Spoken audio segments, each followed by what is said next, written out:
cho anh chị em ở trên Bắc Ninh về đây giao lưu với câu lạc bộ của hát chèo của quê nhà sẽ bị nó quê vợ của tôi ạ. Tôi là em rể của bác ạ. Đấy em gái bác ạ. Đầu tiên xin gửi tới toàn thể anh các chị lời chúc sức khỏe và lời chào trân trọng nhất.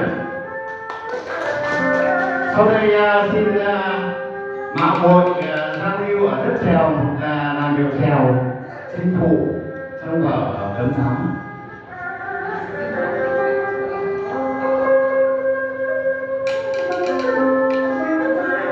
Cấm ơi, có lẽ rằng anh mơ tưởng qua nên nghĩ chầu nào cũng chỉ một người hót một ăn dưng thế chẳng còn em dầu xanh ngắt cho lòng anh đau xê.